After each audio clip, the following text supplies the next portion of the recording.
Assalamualaikum warahmatullahi wabarakatuh. Ketemu lagi ya sama Ibu, teman-teman semua. Nah, semoga kalian tetap sehat selalu, bahagia selalu ya.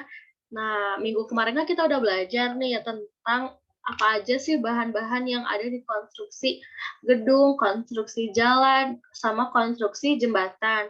Nah, setelah kita tahu bahan-bahannya, bahan materialnya, nah sekarang kita bakal move nih ke materi selanjutnya, yaitu menyajikan peralatan pekerjaan konstruksi. Nah, sebelum kita membahas lebih lanjut, kita harus tahu dulu nih apa sih peralatan konstruksi itu. Nah, peralatan konstruksi adalah peralatan yang digunakan dan diperlukan dalam proses pelaksanaan konstruksi. Nah, pelaksanaan konstruksi ini punya fungsi nih, yaitu untuk memudahkan mengerjakan pekerjaan konstruksi sehingga menciptakan hasil yang sesuai diharapkan. Nah, lalu ada peralatan konstruksi ini ada dibagi dua, yaitu ada alat kecil sama alat besar. Nah, alat kecil ini apa sih? Alat kecil itu yang bisa langsung digunakan menggunakan tangan. Nah, peralatan kecil ini lebih sering digunakan pada pekerjaan finishing ya, soalnya kalau pekerjaan finishing itu lebih detail, lebih apa ya, kalau pekerjaan finishing tuh lebih yang dilihat tuh kerapihannya, makanya diperlukan yang namanya alat-alat kecil ini. Lalu ada alat besar nih, alat besar tuh apa sih? Nah, alat besar ini dipergunakan untuk pekerja dengan skala besar dan untuk mempercepat jika dibandingkan teknik manual. Nah, terus ada jenis alat konstruksi yang ini contohnya aja yang sering ditemukan ya. Yang pertama ada scaffolding atau perancah. Nah, scaffolding ini tuh fungsinya untuk struktur sementara, untuk menyangga manusia dan material. Biasanya kalau ditemukannya ada di konstruksi gedung. Nah, jadi ini tuh scaffolding tuh bisa digunakan juga sebagai tangga, karena biasanya kan kalau di gedung lantai tinggi itu belum ada tangganya nih, jadi scaffolding ini tuh membantu gitu untuk dari lantai ke satu, lantai kedua. Lalu ada jackhammer untuk membongkar atau menghancur beton lantai atau jalan aspal. Nah, yang ketiga ini ada theodolit untuk alat ukur tanah. Lalu ada jenis alat kecil juga nih. Yang pertama ada gergaji. Gergaji ini banyak jenisnya ya, teman-teman. Ada gergaji kayu yang difoto itu untuk memotong kayu, lalu ada gergaji pipa atau gergaji besi. Nah, lalu ada palu nih. Nah, palu itu untuk apa? Untuk memukul paku agar tertancap dengan kuat. Lalu ada skop untuk menggali tanah atau mengaduk-adukan semen. Nah, jenis-jenis alat kecil ini itu alat kecil yang dibawa sendiri oleh tukangnya, jadi tidak disediakan dari konstruksinya gitu. Jadi ini dibawa sendiri sama si tukangnya. Nah, lalu di sini ada jenis-jenis alat berat, yaitu ada alat berat penggusuran. Nah, yang pertama ada bulldozer ya. Nah, yang bulldozer ini untuk membersihkan lapangan dengan cara menggusur material. Lalu ada scraper untuk membersihkan dan menampung material. Lalu yang terakhir ada motor girder ya. Motor girder ini fungsinya untuk meratakan tanah atau membentuk kemiringan jalan. Nah, lalu di sini ada jenis alat berat penggalian. Ada apa aja sih? Ada ekskavator. Nah, ekskavator ini untuk apa? Untuk menggali tanah atau bebatuan, atau mengangkat beban, atau menghancur batuan.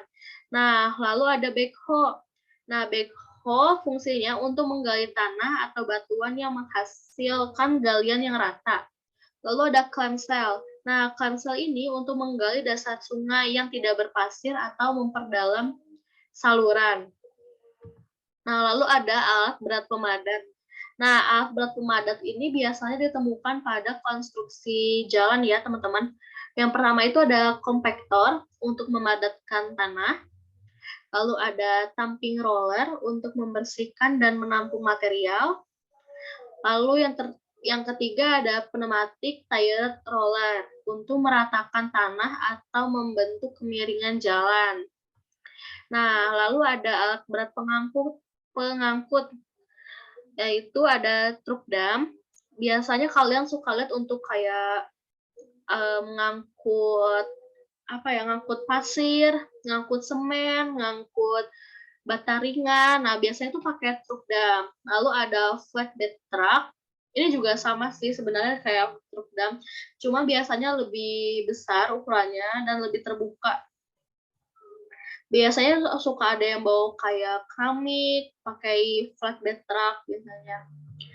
Nah, lalu ada alat pemroses material nih. Nah, yang pertama itu ada construct mixer atau kalian bisa sebutnya kayak molen truk gitu. Nah, di sini tuh construct mixer isinya itu ada adukan beton. Adukan betonnya itu digunakan untuk melakukan pengecoran plat lantai atau plat atap. Ya atau bedak kayak gitu. Nah, terus ada crusher untuk memecah batuan yang telah dihancurkan oleh manual biasanya akan diproses menjadi ukuran lebih kecil menggunakan crusher ini ya. Nah, sekarang ada alat berat pengangkat nih. Nah, alat berat pengangkat ini tuh apa aja? Ada tower crane. Nah, tower crane ini biasanya kalian ketemukan ya pada pembangunan proyek gedung tinggi yang mungkin lebih dari 6 lantai bisa memakai tower crane untuk mengangkat atau memindahkan material. Nah, lalu ada crawler crane digunakan pada lokasi proyek yang tidak terlalu panjang. Nah, lalu ada mobile crane ya untuk mengangkat atau memindahkan material secara horizontal. Nah, setelah mengetahui jenis-jenis alat konstruksi ya, jenis-jenis alat berat. Nah, sekarang kita akan tahu nih, ada alat konstruksi pada proyek gedung yang biasanya kita sering jumpai ini apa aja. Nah, yang pertama ada consult pump untuk mentransfer cairan beton dengan dipompa. Lalu ada palu karet nih, palu karet ini digunakan untuk memukul keramik yang telah dipasang sehingga permukaannya lebih rata. Lalu ada consult mixer ya, yang kita tahu sebagai molen. Nah, untuk mengaduk atau mencampur adukan beton.